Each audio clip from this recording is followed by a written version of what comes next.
Vai zināji, ka spēlējot video spēles, smadzenes trenējās pieņemt ātrus lēmumus mainīgās situācijās? Un, ka tās trenē reakcijas ātrumu līdzīgi kā sporta treniņi. Cilvēki, kuri spēlē regulāri, bieži tiek galā labāk ar sarežģītām situācijām. Bet vai virtuālā vide patiešām sagatavo reālai dzīvē?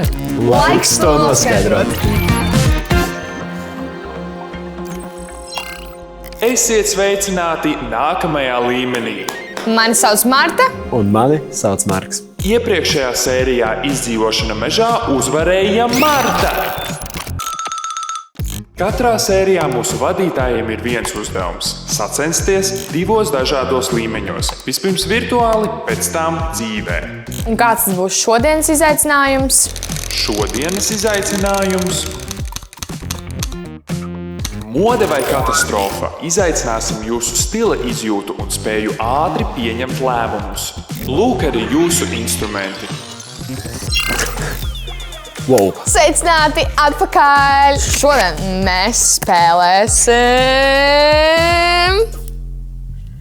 Mēs šodien smuki ģērbsimies. Marta, cik svarīgs vispār ir stils tavā ikdienā? Es jūtos labi, ja es izskatos labi. Man ir labāks garstāvoklis, ja es izskatos labi. Tu vairāk ievēro komfortu vai tu vairāk tiecies pēc tā stila ikdienā? Stils ir ļoti subjektīvs viedoklis, manuprāt. Kas katram patīk, kas katram nepatīk. Manuprāt, ja man ir ērti un ja es iztos sakārtots un savāks, tad viss ir kārtībā. Tu parasti laicīgi sagatavojies un izdomā, ko vilkt, vai arī pēdējā brīdī skraidi apkārt un trako. Tad, kad es mēģināju domāt, ko vilkt iepriekšējā vakarā, es pamostos no rīta un ir tāds...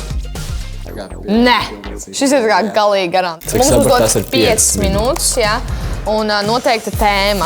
Un tad pēc šīs tēmas tev ir jāģērbjas, un tad šajā virtuālajā vidē kādi ir reāli cilvēki mūs arī novērtēs. Ok, es sāku, man būs 6 minūtes. Tas ir 6 minūtes tomēr. Earthy style, ok, šis ir kaut kas ļoti, manuprāt, mierīgs. Es gribu svārciņus, redziet, es pielāgošos sev. Ziniet ko, es atgriezīšos tomēr atpakaļ pie tiem džinsiem. Nē, es gribu kleitu. Man šis uzdod stresu. Tagad es gribētu uzvilkt matus, uztaisīt kaut kādus citus. Vai, kad tu ģērbies, tev ir svarīgi, ko citi padomās par tavu apģērbu izvēli? Man laikam nē, jo es arī nesakoju baigi trendiem. Jā, par trendu sakošanu. Es piekritīšu, manuprāt, ir Kā es varu izvēlēties krāvus? diezgan neloģiski, ka tik daudz cilvēki pavalkās uz kaut ko vienu. Un tu beigās kāds trends uznāk, visi staigā apkārt vienādi. Un es gribu tādu zaļu somiņu. 3. 2, 1. Ok. Šis ir mūsu vispār. Labi, tā soma ir ļoti uz tādas jautājumzīmes, ja, un viņi izstāsta diezgan traki, bet ja tā soma nebūtu, es teiktu, ka viņa ir ļoti tāda sievišķīgi uz zemes, ziniet, nu tā kā kalnos varbūt. Es vienkārši mēģināju pārliecināt pati sevi. Tātad mūsu balsošana ir noslēgusies, mēs to redzēsim, kur es... Tā neesi tu. Man žēl tev pateikt. Es esmu 7. vietā. Tagad tā būs mana kārta.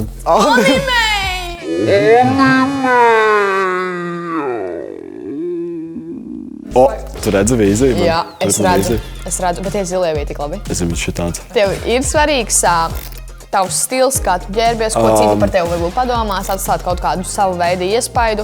No vienas puses jā, bet no otras puses man ir bihīt vienalga par to, ko kāds cits padomās par manām kaut kādām izvēlēm.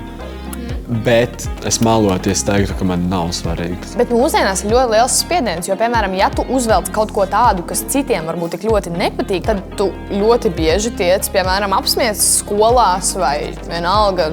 Markam ir palikuši 5 sekundes, 4, 3, 2, 1, aiziet! Ok, tā tad mana cerība ar šo bija uztaisīt kaut ko tādu edgy un tādu rītīgu triecienu. Tā kā postēs ar puķītēm, tā kā būsim godīgi. Man ir pat beisbolu. Tā. Es esmu 8. vietā. Es uzvarēju! Rezultāts ļoti atkarīgs no tā, kas tev vērtē vispār.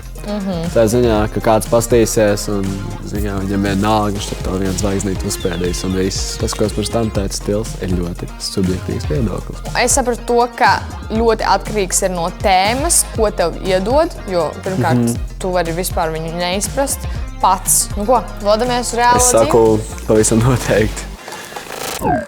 Nu ko, virtuālās vidas uzaicinājumi ir uzvarējis Marta. Marta! Un es teiktu, ka mēs varam doties uz reālās dzīves izaicinājumu. Laižam! Nu ko, esam reālās dzīves izaicinājumā. Lietoto apģērbu veikalā. Cik bieži tu iepērcies lietoto apģērbu veikalos? Ja godīgi, esmu centusies vairākas reizes, man nesanāk. Vispārībā daži no maniem mīļākajiem apģērbu gabaliem ir no lietotu apģērbu veikaliem. Kāds ir tavs stils? Es teikšu, skaistums prasa upurus. Zini, bieži vien ir tādi pasākumi, kur tev ir noteikts dress kods. Tev patīk uz tādiem iet? Man ļoti patīk, tāpēc kā tā nedēļa vai divas, ka tu meklē, ko vilkt uz to pasākumu. Tu uzreiz gaidi vairāk. Noteikumi ir šādi. 15 minūšu laikā mums ir jāatrod apģērba komplekts mūsu noteiktajam stilam, kas man ir earthy style, jeb semiskais stils. Un man tas ir anime. Un uzvarētāju mēs noskaidrosim iela intervijā. Tas ir satraucies! Ļoti satraucies. Es skatos apkārt un vīriešu sekcija ir ļoti maza. Es gan, man liekas, redzu visu. Man liekas, es varu jebko vilkt. Paņem stulītājs 15 gabalos, Miera iekšā oāze. dētavēs un... Viens, aiziet! Ok. Es skrienu pie jakām. Un ir kaut kādu anime stālu. Šits taču nav anime, vai ne? Man šitāds ir. Pasēdies kāda puķa jaciņa. Puķa lēdija. Es gribu atrast tādu neuzkrītošu krāklu, piemēram, šitādu. Draugi, man liekas, ka šis... Tā ir priekša. Man ir jautājumi par šīm šīm kleitām. Skatās, ko es atradu. Tas nav vīriešu sekcijas, bet... Nu, es vispār varētu darēt. Īstenībā 15 minūtes nav nemaz tik daudz. Man parasti vajag, kad es iepērkos daudz vairāk. Tas iespējams atradu vienu no savām. Nē. Es redzu tīziju. Kabīnīte atveries. Es redzu Ziemassvētku vecītes. Šits arī vispār varētu būt labs. Mēs iesim pārģērbties un mēs pastīsimies, kā izstās tas, kas man šobrīd ir. Es jau jūtu to uzvaras garšu. Es beigās nevarēšu izvēlēties, par ko vilkt, man liekas.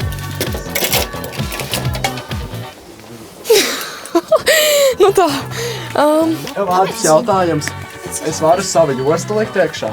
Nē. Man biks krīt no. Nē. Hey guys. Wow. Tu atradi arī bikses? Es actually atradu bikses, kas man der, jā. Es tās diezgan flērdes no sieviešu sekcijas dabūju, bet man izdara jostu, vienīgo jostu veikalā, kas dabūju.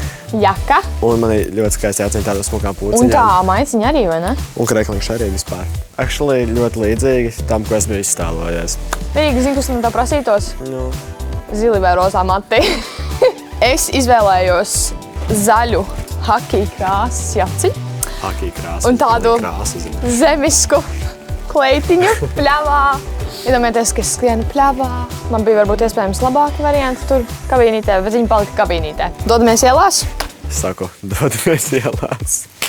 Tātad tev būs jāizvēlās. Mums bija dot divi stili. Man bija earthy, tāds pļava, ja, nu tāds viegls stils, un viņam bija Un anime. man bija anime, Tev kurš jāizvēlās, tavuprāt kurš ir, ir labāk atbilstošāks atģērbies. Es teiktu, man patīk no džinsēts. Paldies, Es teiktu, viņš vinnēja. Es teiktu, šis džekiņš. Tu. Jā, tu. Man liekas, ka tu. Viņš.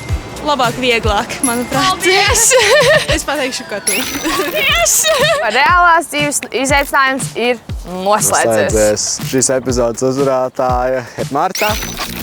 Un tad kāds ir tavs secinājums? Tieši tāpat kā virtuālā izaicinājumā, man liekas, svarīgākais ir tas, kādi cilvēki vērtē tevi. Virtuālajā izaicinājumā bija mazliet vienkāršāk, jo tev ir limitēts skaits ar drēbju, krāsu.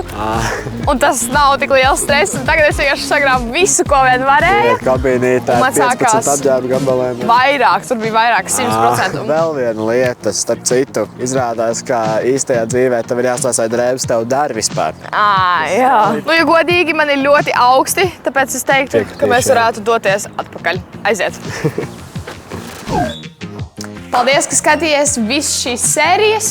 Bet, ja tev liekas, ka tu kādu neesi redzējis, droši spied šeit, jo šeit būs visas.